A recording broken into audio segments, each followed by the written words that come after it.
Hello hi everyone. ఈరోజు మనం చూస్తున్న రెసిపీ ఏంటంటే ట్రెడిషనల్ బీరకాయ ఎండు రొయ్యల కర్రీ అనమాట. దీనికి మనం ఎండు రొయ్యల్ని ఇలా తీసుకొని తల తోక హెడ్ అండ్ టైల్ ఇలా తీసేసుకొని అన్నిటిని ఇలా నీట్గా పక్కన పెట్టుకోవాలన్నమాట.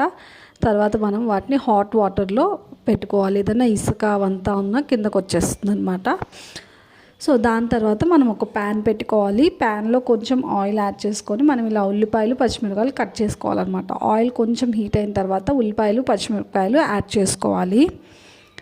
యాడ్ చేసుకున్న తర్వాత మనము కొంచెం అలా ఒక 2 minutes ఉంచిన తర్వాత మనము హాట్ వాటర్లో ఉంచిన ఎండు రొయ్యలు ఉన్నాయి కదా, అవి కూడా మనం ఈ ఆనియన్స్ అండ్ పచ్చిమిర్చిలో ఫ్రై అయ్యే వాటిలో యాడ్ చేసి కొంచెం సాల్ట్ యాడ్ చేయాలి. యాడ్ చేయడం వల్ల ఇదేంటంటే మనకి ఎండు రొయ్యలు బాగా ఫ్రై అవుతాయి అన్నమాట. లేదంటే మెత్తగా ఉంటాయి. ఇప్పుడు కర్రీలో ఏంటంటే కొంచెం క్రంచీగా ఉంటుంది అండ్ లోపల కొంచెం బాయిల్ అయిపోతుంది అనమాట ఇలా చేయడం వల్ల.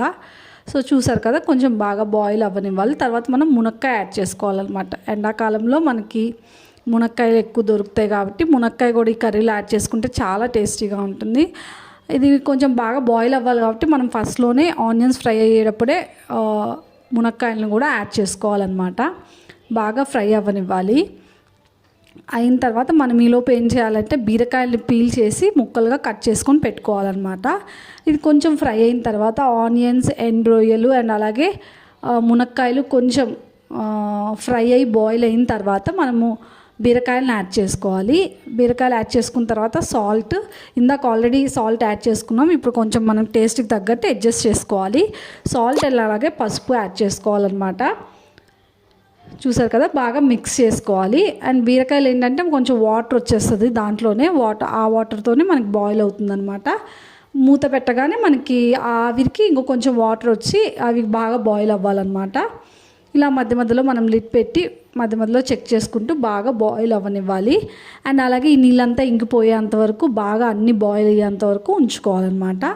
ఇది చాలా traditional recipe, old style recipe and చాలా టేస్టీగా ఉంటుంది. నాన్ వెజ్ ఇష్టపడే వాళ్ళకి చాలా చాలా నచ్చుతుంది అనమాట. తప్పకుండా మీరు అందరూ ట్రై చేయండి. Please subscribe to Alekhya's kitchen Indian recipes for more cooking videos. చూసారు కదా, అన్నీ ఒక 90%, 92, 95% అంతా అయిపోయింది, బాయిల్ అయిపోయింది అని అనుకున్న తర్వాత మనం కారం యాడ్ చేసుకోవాలి. నాన్ వెజ్ కాబట్టి కొంచెం ఎక్కువ కారం యాడ్ చేసుకుంటే మనకు బాగుంటుంది. టేస్ట్కి తగ్గట్టు మన స్పైసీకి తగ్గట్టు యాడ్ చేసుకొని బాగా మిక్స్ చేసుకుంటే అంతే, రెడీ అయిపోయింది. బీరకాయ ఎండు రొయ్యల కర్రీ రెడీ అయిపోయింది. చాలా టేస్టీగా ఉంటుంది. ఇది మనం చపాతీలోకి తినచ్చు, హాట్ రైస్లోకి చాలా టేస్టీగా ఉంటుంది. తప్పకుండా మీరు అందరు ట్రై చేయండి.